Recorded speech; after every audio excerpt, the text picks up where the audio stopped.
ማለዳ የመጣ ስታነቃኝ እንደምን አደራችሁ ክቡራትና ክቡራን የምፅዓቱ አዋጅ ነጋሪ አገልግሎት አድማጮቻችን፣ ሰላም ለእናንተ ይሁን። የማለዳ ቁርሳችንን አሁን ጀምረናል። አዘጋጅ እና አቅራቢ ፓስተር አለማየሁ ነሞ። መልካም ጊዜ ይሆንላችሁ። ከሕይወት ምንጭ ውሃ ስታረካኝ ሰላም ጤና ይስጥልን። እንደምን አደራችሁ። ይህ በምፅዓቱ አዋጅ ነጋሪ አገልግሎት እየተዘጋጀ የሚቀርብላችሁ የማለዳ ቁርስ ፕሮግራማችን ነው። ወደ ዛሬው የማለዳ ቁርስ ከማለፋችን በፊት ይህንን ማለዳ በምሕረትና በቸርነት የሰጠንን እግዚአብሔር አምላካችንን እናመስግንና ወደ ዛሬው የማለዳ ቁርስ እናልፋለን። የዘላለም አምላክ እግዚአብሔር ሆይ በጌታ በኢየሱስ ክርስቶስ ስም ይህንን ማለዳ ስለሰጠን ክብር ምስጋና ለአንተ ይሁን። ይህ ቀን ደግሞ በፊትህ የተባረከ መልካም ቀን እንዲሆን በጌታ በኢየሱስ ክርስቶስ ስም እንጠይቃለን። ሁሉ ለስምህ ክብር ይሁን። ቃልህን ባርክልን፣ በኢየሱስ ክርስቶስ ጌታና ጻድቅ ስም አሜን። እንግዲህ ትናንትና የጀመርነው የኤፌሶን መጽሐፍ ምዕራፍ 1 ነው። ቁጥር 1 እና 2ን 3ን ደግሞ በተወሰነ መልኩ ለመመልከት ሞክረናል።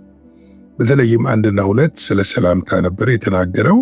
በክርስቶስ ኢየሱስ እንዲበዛልን ጸጋው ሰላሙን እየተመኘልን ጳውሎስ፣ ነገር ግን በክርስቶስ ኢየሱስ የተደረገልን ነገር ደግሞ በቁጥር 3 ላይ ይነግረናል። ይሄው ምንድነው? በክርስቶስ በሰማያዊ ስፍራ በመንፈሳዊ በረከት ሁሉ የባረከን የጌታችን የኢየሱስ ክርስቶስ አምላክና አባት ይባረክ ይላል። እንግዲህ ብዙ ጊዜ በረከትን ስናስብ ከምድር አንጻር ካሰብን በጣም እንስታለን። ምክንያቱም በረከታችን ዋናው ትናንት እንደተናገርኩት ክርስቶስ ኢየሱስ እንደሆነ ልናውቅ ያስፈልጋል። እርሱ ነው በረከታችን። በረከታችን እሱ ነው ስንል ከጨለማ ያወጣን፣ ከሞት ያዳነን፣ ከሲኦል የታደገን፣ ወደ ልጁ መንግሥት እንድንፈልስ ያደረገን እርሱ ስለሆነ ነው። እንግዲህ በምድር ላይ የምንኖረው ዕድሜ ምን ያህል ነው ብንል ግፋ ቢል 80 ነው። ከዛ ካለፈ ዳዊት እንደሚለው ድካም ነው ይለዋል። 100 እንኑር 200 እንኑር ችግር የለው። ነገር ግን ከዘላለም አንጻር ሲታይ ቁጥር ውስጥ የማይገባ ነው። ዘላለም የተሰጠን በእግዚአብሔር አምላክ ነው። ትልቁ በረከታችን ዘላለም ከእርሱ ጋር ከክርስቶስ ኢየሱስ ጋር መኖር ነው። ትናንት እንዳልኩት ከእርሱ ጋር ስንኖር የሚጎልብን ደግሞ አንዳች ነገር እንደሌለ መጽሐፍ ቅዱስ እያስረገጠ ይነግረናል። ደቀ መዛሙርቱ ከኢየሱስ ጋር በነበሩበት ጊዜ በምድር እሱ በሥጋ በነበረበት ሰዓት አብሮት እንኳን በነበረበት ሰዓት አልተራቡም፣ አልተጠሙም፣ አልተቸገሩ። ለምን? ከሱ ጋር ነበሩና። እንደውም አንዳንድ ጊዜ በሚያስደንቅ ተአምራት እነሱንም ሕዝቡንም ሲመግብ እናያለን። ነገር ግን መጽሐፍ ቅዱስ የበረከት መለኪያው ምድራዊ ነገር ነው ብሎ አያስቀምጥም። ምድራዊ ነገር የበረከት መለኪያም እንዳልሆነ በግልጽ ይነግረናል። እንደውም ጌታ ኢየሱስ ክርስቶስ አንዳንድ የመጽሐፍ ቅዱስ ክፍላችን ላይ በምድር በነበረበት ጊዜ ሲያስተምር አንድ ባለጠጋ ሰው ወደሱ በመጣ ጊዜ ያለህን ሁሉ ሽጥና ተከተለኝ አለው። ለድሆች ስጥና አለው። ተከተለኝ ባለ ጊዜ ፊቱ ጠቆረ ይላል። በዛን ጊዜ ደቀ መዛሙርቱ በጠየቁበት ሰዓት ለባለጠጎች የእግዚአብሔር መንግሥት መግባት ግመል በመርፌ ቀዳዳ እንደመሽሎክ ነው ብሎ ሲያስተምር እንመለከታለን። ወገኖቼ ከምድር ባለጠግነት የክርስቶስ ባለጠግነት ይበልጣል። የክርስቶስ ባለጠግነት ዘላለማዊ ባለጠግነት ነው። የክርስቶስ ባለጠግነት የማያልፍ ባለጠግነት ነው። የክርስቶስ ባለጠግነት በምድር ላይ የተቸከለ ሳይሆን ይህ ምድር ሰማይ ምድር ሲያልፍ ወይም ደግሞ እኛ ከዚህ ምድር በምንወሰድበት ሰዓት ከኛ ጋር አብሮ የሚሄድ ነው። ለዚህ ነው በክርስቶስ በሰማያዊ ስፍራ በመንፈሳዊ በረከት ሁሉ የባረከን የጌታችን የኢየሱስ ክርስቶስ አምላክና አባት ይባረክ ብሎ አስረግጦ የሚነግረን። ይህ የባረከን አባታችን የርኅራኄ አባት ነው። ሁለተኛ ቆሮንቶስ 1:1-3 ላይ ሲነግረን የርኅራኄ አባት ነው። የመጽናናት ሁሉ አምላክ ነው የሆነ ነው። የጌታችን የኢየሱስ ክርስቶስ አምላክና አባት ነው። የበረከት ሁሉ ምንጭ ነው። የበረከት ሁሉ ምንጭ ከሆነ ደግሞ ከእርሱ የሚጎልብን አንዳች ነገር እንደሌለ ልንረዳ ያስፈልጋል። እስቲ አንደኛ ጴጥሮስ 1:1-3-5 እንመልከት። ኢየሱስ ክርስቶስ ከሙታን በመነሳቱ ለሕያው ተስፋ ለማይጠፋ አዳፋትም ለሌለበት ለማያልፍም ርስት፣ ልብ ብላችሁ ስሙ፣ ለማያልፍ ርስት። የምድር ርስት ምን ይሆናል? ያልፋል። የምድር ርስት ምድር ላይ ነው የሚቀረው። እናንተ ከዚህ ምድር ካለፍን በኋላ ልጆቻችን ለተወሰነ ጊዜ ሊወርሱት ይችላሉ።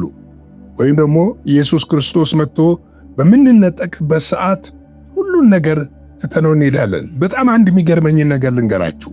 በምንነጠቅበት ሰዓት ይሄ የምንኩራራበት መልክና አካል እንኳን ስጋችን ምን ይሆናል?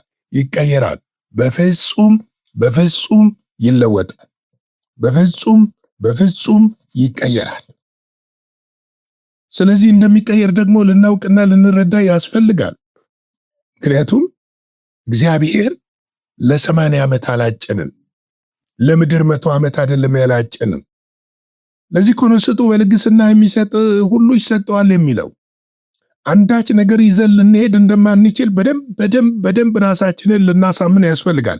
ይሄ ማለት ሰነፍ እንሁን ማለት አይደለም። አንስራ ማለት አይደለም። ምድራዊ ነገር አያስፈልገንም ማለት አይደለም። እሱን አሳያችኋለሁ። አንድ ጥቅስ አሳያችሁና እናልፈዋለን። ይህን ሊጨርሰው ለማያልፍ ርስት እንዲሁም ምሕረቱ ብዛት ሁለተኛ የወለደን የጌታችን የኢየሱስ ክርስቶስ አምላክና አባት ይባረክ። ይህም ርስት ይልና ይህም ርስት ብሎ በመጨረሻው ዘመን ይገለጽ ዘንድ ለተዘጋጀ መዳን በእምነት በእግዚአብሔር ኃይል ለተጠበቃችሁ ለእናንተ በሰማይ ቀርቶላችኋል። በመጨረሻው ዘመን ይሄ የተባረከ ተስፋችን ነው። የማያልፍ ተስፋችን ነው። ዘላለማዊ ተስፋችን ነው። የኛ ትልቁ በረከት ይሄ ነው የምንልበት ምክንያት በዋናነት ለምድራዊ ነገር ወይም ደግሞ ለሚያልፍ ነገር ዛሬ ተበልቶ ነገ ወደ እዳሪ ለሚጣለው ነገር በመሬት መናወጥ ለሚፈርሰው ነገር ለዛ ነገር ብቻ አልጠራንም። ለዛ ነገር ብቻ አልመረጠንም። ስለዚህ የዘላለም ተስፋችን፣ የዘላለም ርስት፣ የዘላለም ወራሾች ነንኛ። ይህንን በደንብ ልናውቅ ያስፈልጋል። የምድሩንም ደግሞ አልነፈገንም። ምክንያቱም ዕብራውያን 11:3 ላንብብና የዛሬው መልእክቴን በዚህ ያጠቃልላለሁ። ዓለማችን በእግዚአብሔር ቃል እንደተዘጋጀ ለዚህም የሚታየው ነገር ከሚታየው እንዳልሆነ በእምነት እናስተውላለን። ይሄ የምናየውና በምድር ላይ የሚንቀሳቀሰው ነገር የምናየው ተፈጥሮ ሁሉ ከማይታየው ከእግዚአብሔር ዘንድ መንፈስ ከሆነው ሕያው ከሆነው በቃል እንደተፈጠረ ማስታወስ ያስፈልጋል። ስለዚህ ይህንን የፈጠረ አምላክ ለራሱ ሳይሆን ለእኛ እንደፈጠረልን ካወቅን እርሱን በመከተላችንና ሕይወታችንን ለእሱ በመስጠታችን የሚያጎልብን ነገር እንደሌለ ልናውቅ ያስፈልጋል እላለሁ። ስለዚህ የኛ በረከት እኛ ውስጥ ነው ያለው። እሱም የናዝሬቱ ኢየሱስ ነው። እርሱም ደግሞ ተመልሶ ይመጣል።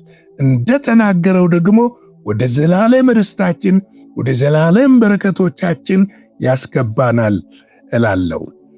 እንግዲህ ላይክ፣ ሼር፣ ሰብስክራይብ እያደረገን ይህንን አገልግሎት ለብዙ ሰዎች እንዲደርስ እንድታደርጉ በጌታ ፍቅር ጠይቃለሁ። አጭር ጸሎት እናደርግና የዛሬውን የማለዳ ቁርስ ፕሮግራም ጨርሳለሁ።